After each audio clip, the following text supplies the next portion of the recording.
Bismillahirrahmanirrahim. Selamat sore, salam sejahtera kita sekalian. Penuntut umum dalam perkara tindak pidana korupsi nomor 20 dan seterusnya, Syahrul Yassin Limpo. Kepada yang terhormat Yang Mulia Majelis Hakim Pengadilan Tindak Pidana Korupsi pada Pengadilan Negeri Jakarta Pusat dalam perkara nomor 20/Pitsus dan seterusnya. Dengan hormat, perkenankan kami dari Kantor Hukum Jamaluddin Kudupun dan Partners yang berkedudukan di Gedung Geraha Indo KUD, lantai 1, Jalan Hajat Tuti Alawiyah, nomor 1820 dan seterusnya. Pasal 182 ayat 1 KUHAP. Maka pada kesempatan hari ini izinkan kami menyampaikan duplik atas replik jaksa penuntut umum terhadap nota pembelaan atau pledoi terdakwa dan nota pembelaan pledoi kami penasihat hukum terdakwa, bahwa apa yang kami sampaikan dalam nota pembelaan, baik yang diajukan terdakwa sendiri maupun oleh kami penasihat hukum terdakwa, serta duplik ini adalah upaya untuk menjelaskan, menyampaikan dan mendudukan kebenaran, bukan pembenaran seperti kata jaksa penuntut umum dalam repliknya, di mana yang kami sampaikan adalah suatu yang sesuai dengan fakta yang terungkap dalam persidangan, baik itu dalam keterangan para saksi, keterangan ahli, keterangan terdakwa, bukti surat maupun barang bukti lainnya, secara baik dan sesuai ketentuan peraturan perundangan yang berlaku sebagaimana telah kami jelaskan dalam nota pembelaan kami, baik pada poin analisis hukum maupun pada poin analisis yuridis, dengan harapan tidak ada pihak yang tersesat dalam menilai fakta yang terungkap dalam persidangan, agar terang benderang dalam menilai fakta yang terungkap dalam persidangan yang mulia ini. Bahwa pada prinsipnya kami tetap pada nota pembelaan atau pledoi yang telah kami sampaikan, yang telah kami sampaikan dan kami uraikan secara jelas dan tuntas, dan duplik ini adalah bagian untuk mempertegas kembali nota pembelaan atau pledoi pribadi terdakwa dan nota pembelaan atau pledoi penasihat hukum terdakwa yang merupakan bagian yang tidak terpisahkan dari duplik ini. Maka dengan duplik ini kami akan sampaikan beberapa hal untuk menanggapi replik jaksa penuntut umum yang telah dibacakan pada tanggal 8 Juli 2024 sebagai berikut. 1. Pendahuluan. Majelis Hakim yang mulia, Saudara Jaksa Penuntut Umum yang kami hormati, Saudara terdakwa Syahrul Yassin Limpo yang kami banggakan, rekan-rekan media yang kami hormati dan kami banggakan, serta persidangan yang kami muliakan.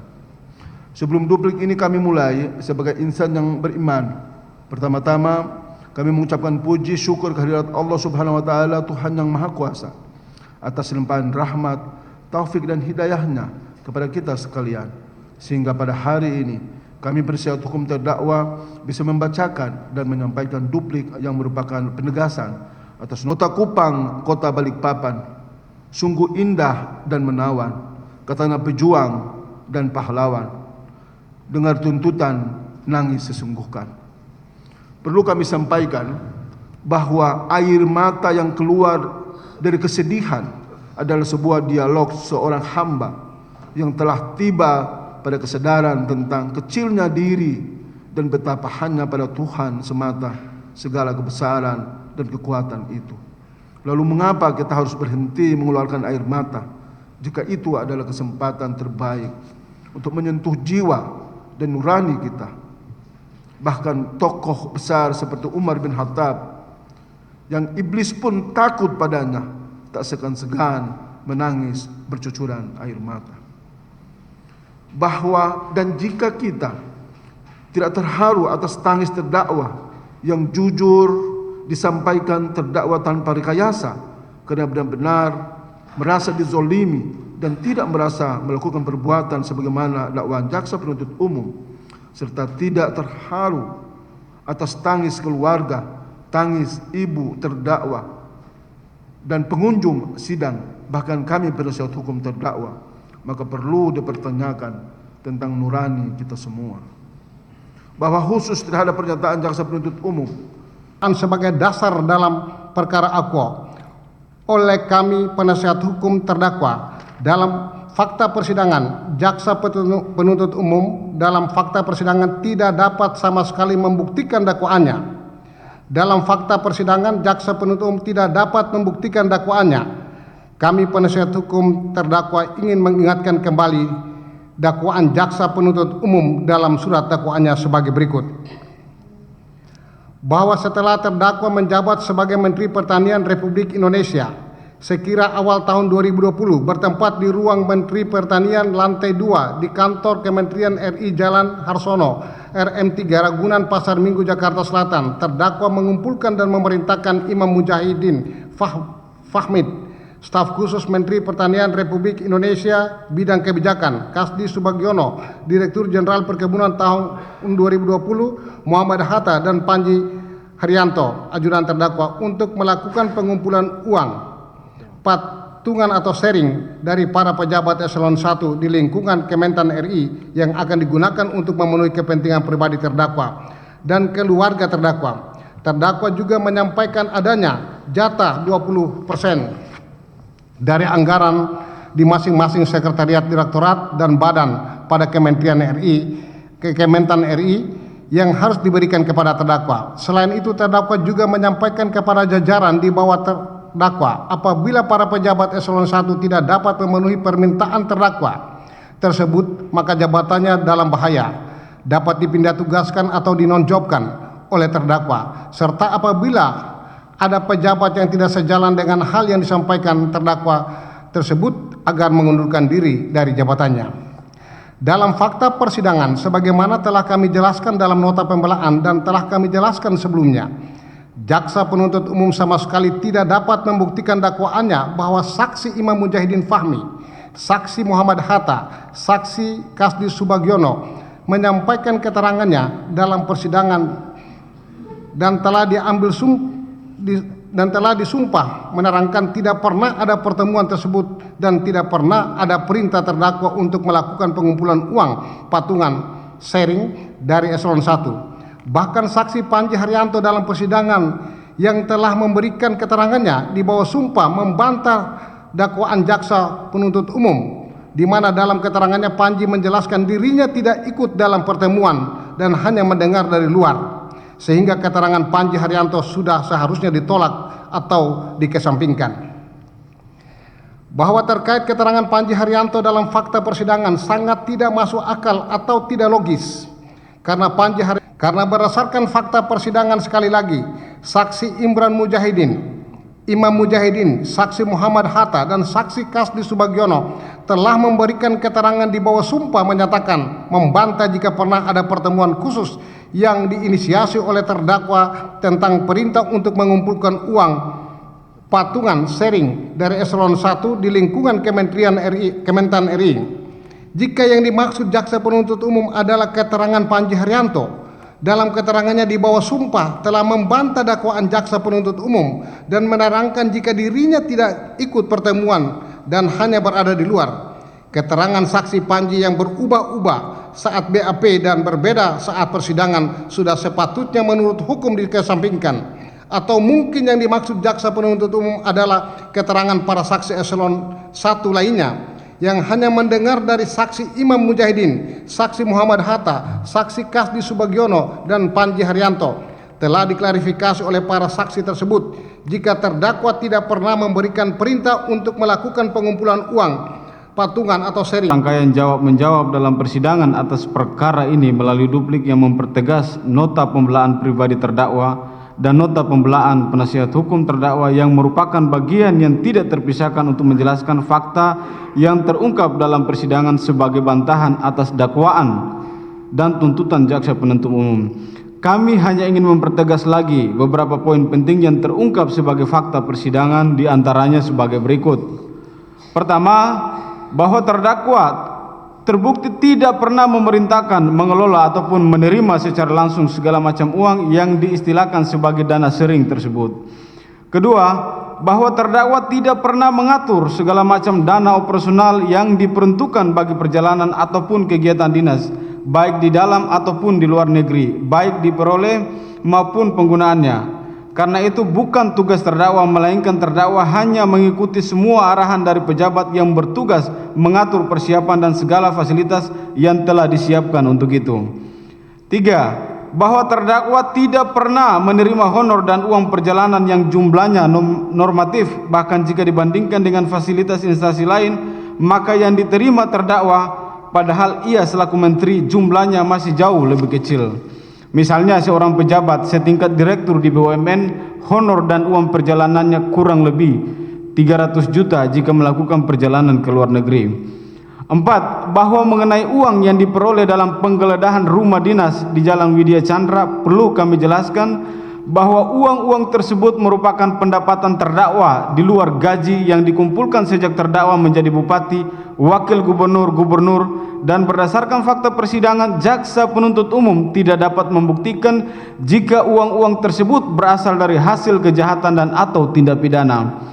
Bahkan uang $30 yang diberikan oleh saksi Kasdi juga tidak dapat dibuktikan oleh jaksa penuntut umum jika berasal dari hasil kejahatan dan atau tindak pidana, karena saksi Kasdi dalam keterangannya membenarkan yang disampaikan terdakwa jika uang tersebut adalah sah dan telah dipertanggungjawabkan.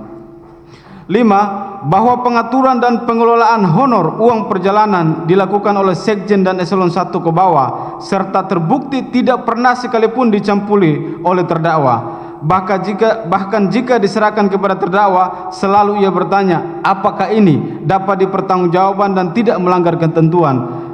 Yang selalu dijawab, semua sudah dipertanggungjawabkan dan memang merupakan hak terdakwa selaku menteri. 6.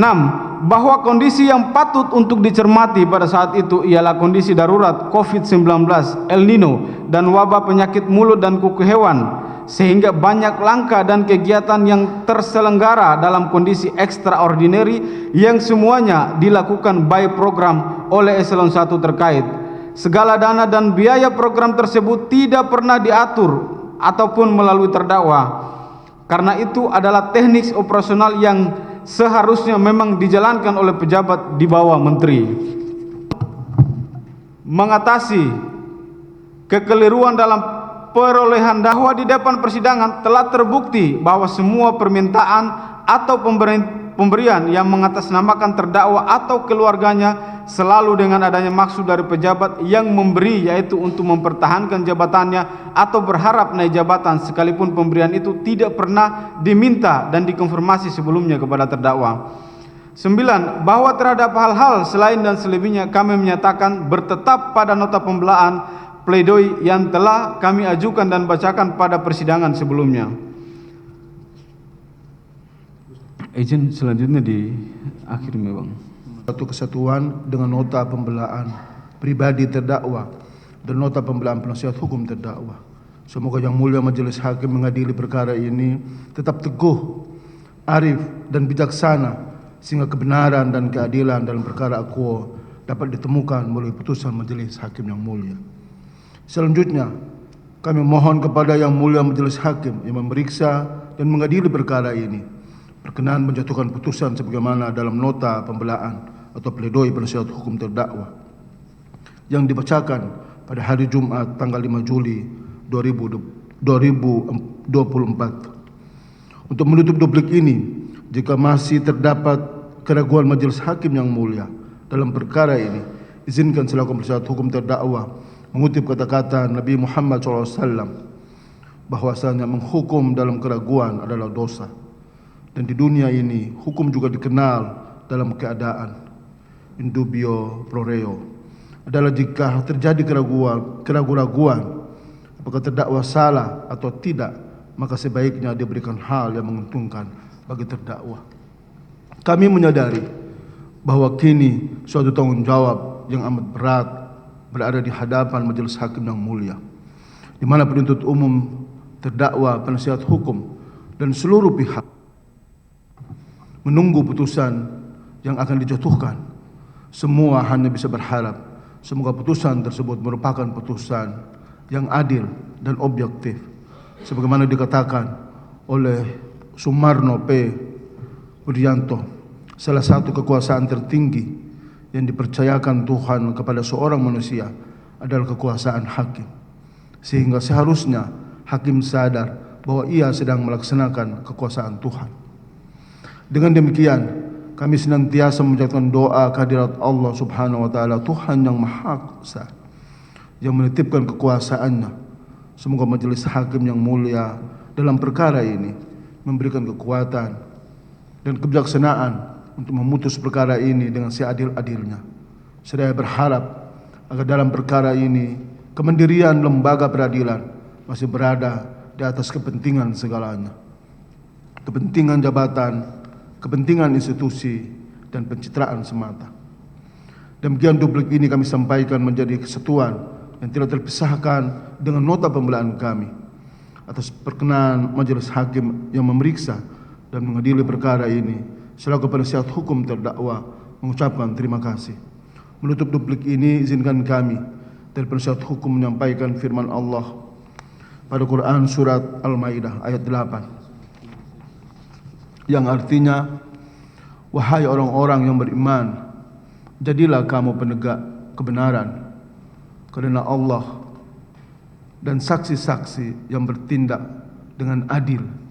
Janganlah kebencianmu terhadap suatu kaum mendorong kamu untuk berlaku tidak adil. Berlakulah adil, karena adil itu lebih dekat pada takwa. Bertakwalah kepada Allah, sesungguhnya Allah Maha teliti terhadap apa yang kamu kerjakan.